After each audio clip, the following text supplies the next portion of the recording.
time, and that's called tachycardia, when you've got an ongoing response where the heart's beating quickly on an ongoing basis. Respiration with adrenaline is stimulated, so generally a person's going to be breathing quicker, not as deeply, but short and quick respirations to try to get more oxygen in again, because we're getting ready to respond. We have contraction of the ureter and sphincter of the urinary bladder. Our metabolism gets activated,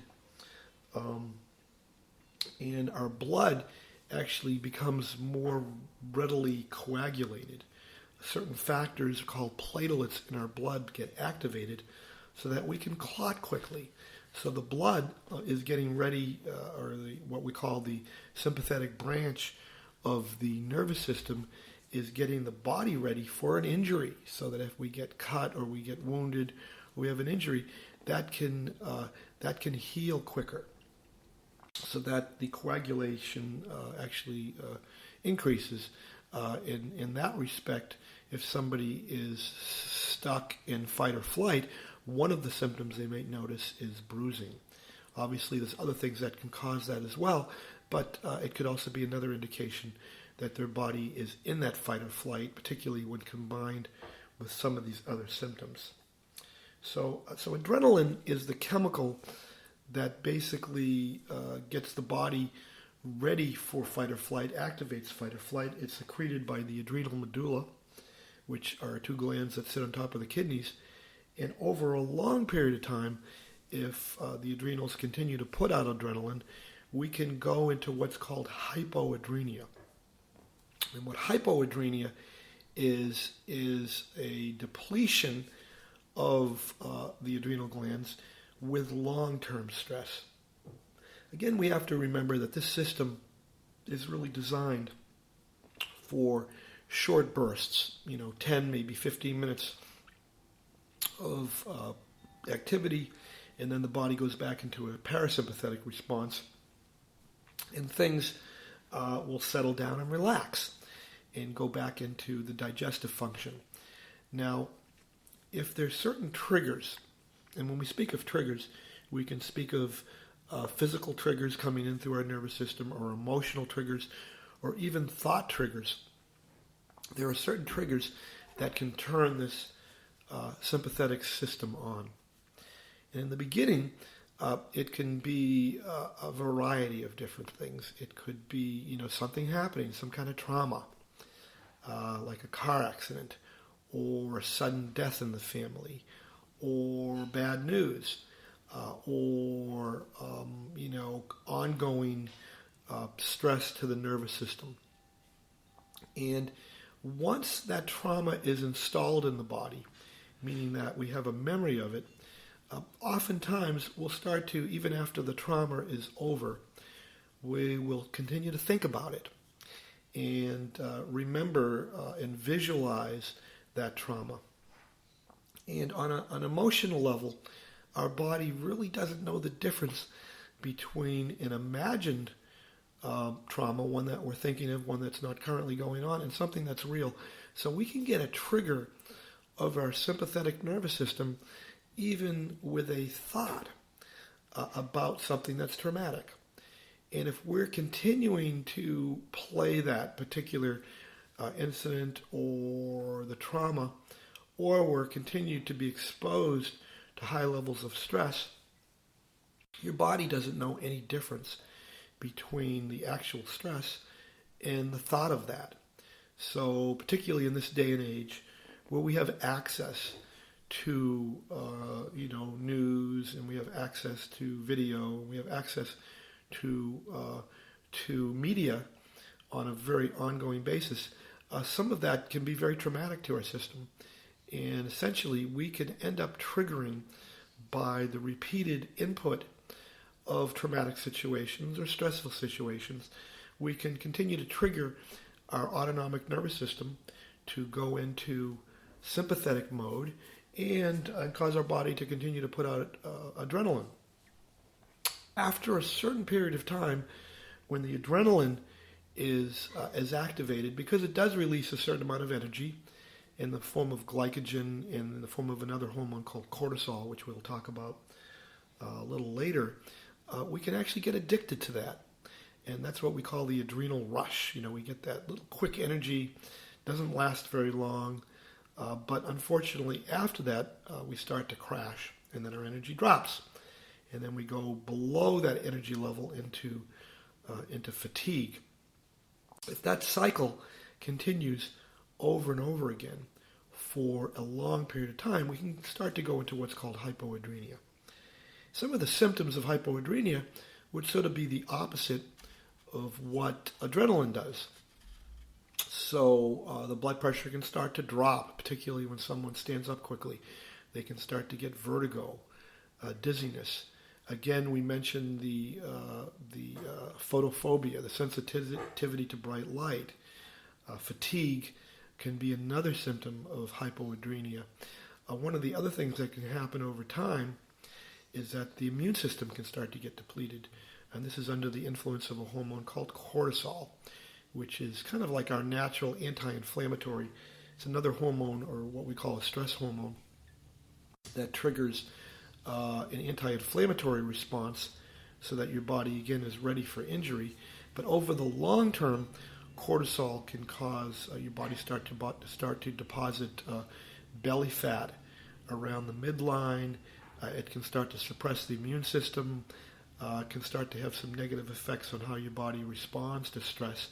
Again, if it's triggered over the long term, and we can start to develop inflammatory responses, which we talked about in a separate show about how inflammation can start to cause the disease process to begin, because a lot of diseases are inflammatory type diseases.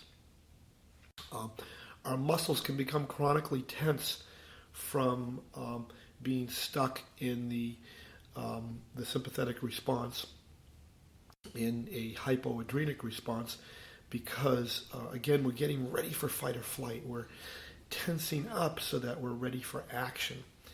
And again, if that action is ongoing, then it never gets a chance to work itself out.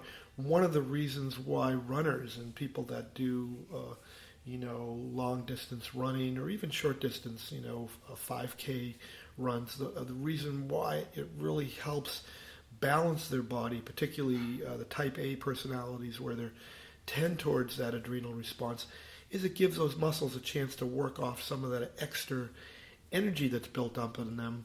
It allows the body to produce endorphins, which are the hormones that help to balance stress.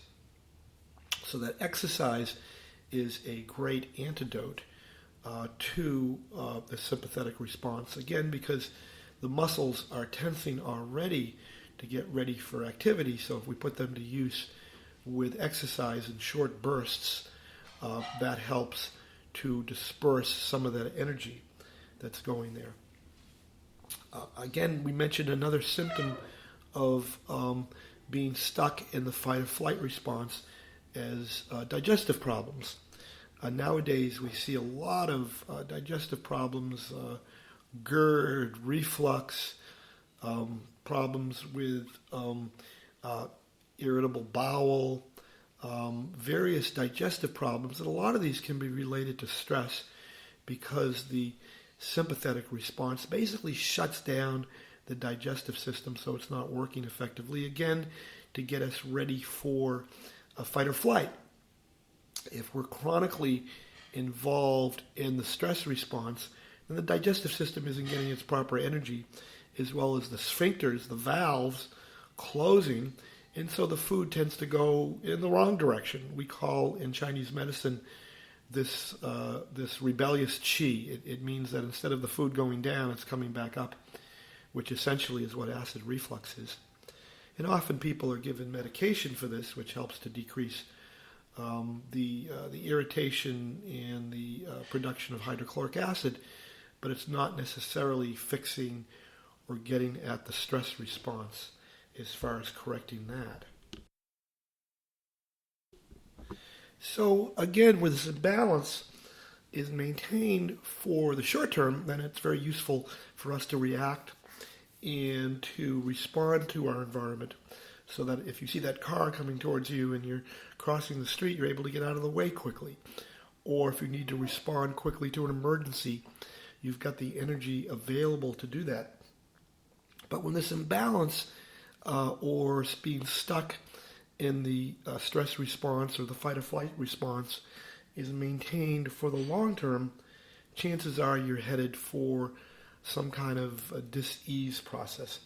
Because long-term stress not only depletes the proper chemicals in our body, our neurohormones that keep us healthy, and basically long-term stress down-regulates our parasympathetic nervous system. It also has an effect on our genes.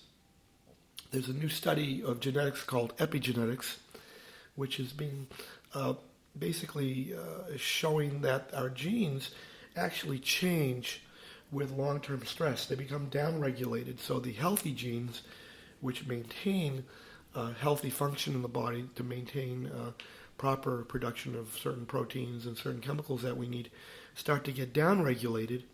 And the genes that are used for stress response get upregulated.